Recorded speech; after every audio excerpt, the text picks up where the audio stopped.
Kakinada rural Vakalapudi industrial ఏరియాలోని ATR గోడౌన్లో విధులు నిర్వహిస్తూ ప్రమాదానికి గురైన కార్మికుడు జుతుక అనిల్ కు న్యాయం చేయాలని కుటుంబ సభ్యులు సిఐటియు ఆధ్వర్యంలో గోడౌన్ వద్ద ఆందోళన చేపట్టారు.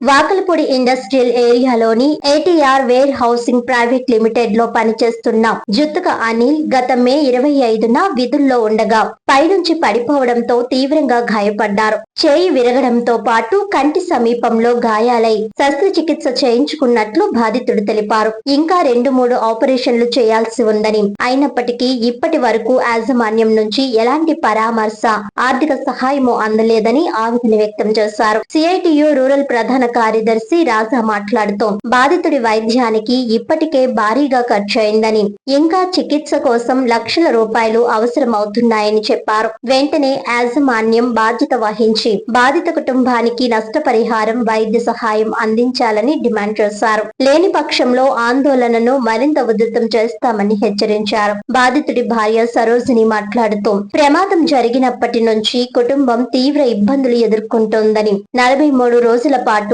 ఆసుపత్రిలో ఉన్న యాజమాన్యం నుంచి ఎవరూ పరామర్శించలేదని కన్నీటి పర్యంతమయ్యారు. 2 చిన్న పిల్లలతో జీవనం భారంగా మారిందని, తమ కుటుంబాన్ని వెంటనే ఆదుకోవాలని ప్రభుత్వానికి, యాజమాన్యానికి విజ్ఞప్తి చేశారు.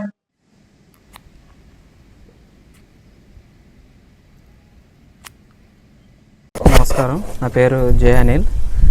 ఇక్కడ కేటీఆర్ షెడ్లో పనిచేయడానికి వచ్చాం. 25వ తారీఖున మే నెల పనిచేస్తుండగా కింద జారి పడిపోయాను. ప్రసాదరావు గారు ఓనర్ గారు దీనికి, అతను ఏం పట్టించుకోవట్లేదు. గవర్నమెంట్ హాస్పిటల్లో ట్రీట్మెంట్ చేయించుకున్నాను. 3 లక్షల దాకా ఖర్చు అయింది. నాకు న్యాయం జరగాలి. 1,50,000 లేకపోవడం వల్ల 3 లక్షల దాకా హాస్పిటల్లో ఖర్చు అయింది. నమస్కారం అండి. జుత్తుక అనిల్ వాళ్ళ భార్య అని సరోజిని. మే 25వ తారీఖుని ఇక్కడ షెడ్లోకి పనికొచ్చారు. మేల్ రోడ్లు షెడ్లోకి, అందులోకి వచ్చి పడిపోయారు. షెడ్ మేంచి చెయ్యి అవుతే మరి నుజ్జు అయిపోయి ఇరిగిపోయింది.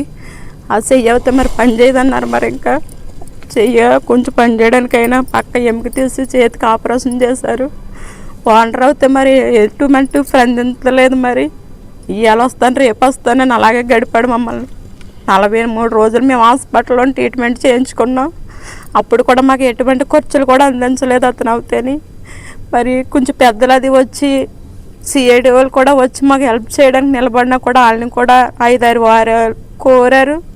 వస్తానని చెప్పి ఎలా రేపు వస్తానని అలాగే ఏడిపిస్తున్నాడు. మరి మాకు అవుతే మరి అతను తెత్తేనే మేము తిన్నట్టు.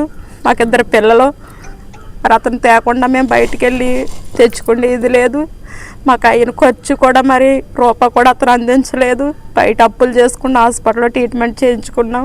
కొన్నికి ఫాస్ట్గా సర్జరీ కూడా చేయించాలి. ఇంకాని బక్కి కూడా లెగెత్తలేదు, నడిచే పరిస్థితి లేదు. 2వ చెయ్యి అయితే ఫిజియోథెరపీ చేయించాలి. ఈ చెయ్యి కూడా మాతో ఇరిగిపోయి మొత్తం ఆపరేషన్ అయ్యింది. దానికి మళ్ళీ 1 లక్ష వరకు వసూలు తీయాలి. ఓనర్ అయితే మరి మాకు మేలు చేయాలని, న్యాయం చేయాలని మరి అందరి తరపున కోరుతున్నాను. మరి రూరల్ మండలం వాకలపూడి గ్రామంలో ఉన్న ఏటీఆర్ గోడౌన్స్లో రిపేర్లో భాగంగా స్థానికుల్ని రిపేర్ చేయడానికి పిలిచారు. అందులో భాగంగా జుత్తుక అనిల్ అనే అబ్బాయి రిపేర్ కోసం వచ్చి పైకి ఎక్కడంతో కాలు జారి పడిపోయాడు. ఇప్పుడు పురాతన రేకులు ఉండడం వల్ల బాగా తుప్పడేసినాయి. దాంతో ఆ రేకులు పడిపోయిన కార్మికుడిని గవర్నమెంట్ హాస్పిటల్లో జాయిన్ చేశారు. గవర్నమెంట్ హాస్పిటల్లో ఆరోగ్యశ్రీ లేకపోవడం వల్ల ఇతర ఖర్చులు ఎక్కువైనాయి. ఆ ఖర్చులు ప్లస్ అలాగే కార్మికుడికి 6 నెలల పాటు ఇంకొక 2 ఆపరేషన్లు, చేతికి 2 ఆపరేషన్లు, కంటికి 1 ఆపరేషను, అలాగే మళ్ళీ ఫిజియోథెరపీ అన్నీ చేయించాలి. ఎన్నాటికి చాలా ఎక్కువ మొత్తంలో ఖర్చు అవుతుంది. కాబట్టి యాజమాన్యం వెంటనే స్పందించి ఒక 6 లక్షల వరకు నష్టపరిహారం ఇవ్వాలని చెప్పి అడగడం జరిగింది. గత నెల 15 రోజులుగా పదే అత్మాటికి వారం రోజులకి 10 రోజులకి వచ్చి అడుగుతున్న యాజమాన్యం ఇప్పటికీ స్పందించలేదు. ఒకసారి వచ్చి మీకు 6 రోజుల్లో సెటిల్మెంట్ చేస్తాం, మీ సమస్య పరిష్కరిస్తామని చెప్పి హామీ ఇచ్చి ఈరోజు ఫోన్లు ఎత్తకుండా మాట్లాడకుండా పోతా ఉన్నారు. దానికి నిరసనగా ఫిషింగ్ హార్బర్పేటలో ఉన్న వాళ్ళ కార్మికులు, వాళ్ళ కుటుంబ సభ్యులు ఈరోజు టెంట్ వేసి నిరసన తెలియజేస్తున్నారు. దానికి మద్దతుగా సిఐటియు రూరల్ కమిటీ కూడా సంపూర్ణ మద్దతు తెలియజేసింది. కార్మికులకి సమస్యలు పరిష్కరించకుండా యాజమాన్యం కావాలని నిర్లక్ష్యం చేస్తుంది. తక్షణం వెంటనే యాజమాన్యం వచ్చి సమస్యను పరిష్కరించాలని చెప్పి కోరుతా ఉన్నాం. ఇప్పటికీ కుటుంబం చిన్నపిల్లలతో ఉన్నాడు. చిన్నపిల్లలు భార్యతో ఉన్న ఆ కుటుంబానికి ఆదుకోవాలని చెప్పి కోరుతా ఉన్నాం. ఆదుకోకుండా ఈరోజు యాజమాన్యం పోలీసులతోటో ఇతర రాజకీయ నాయకులతో చెప్పించి బెదిరించే పని చేస్తూ ఉంది. ఇది మాత్రం తప్పుడు పద్ధతి. కార్మికులకి నష్టపరిహారం ఇవ్వాలి, యాజమాన్యం వెంటనే ఈ సమస్య పరిష్కరించాలని చెప్పి కోరుతా ఉన్నాం. నా పేరు రాజా, CITU కాకినాడ రూరల్ మండల కార్యదర్శి.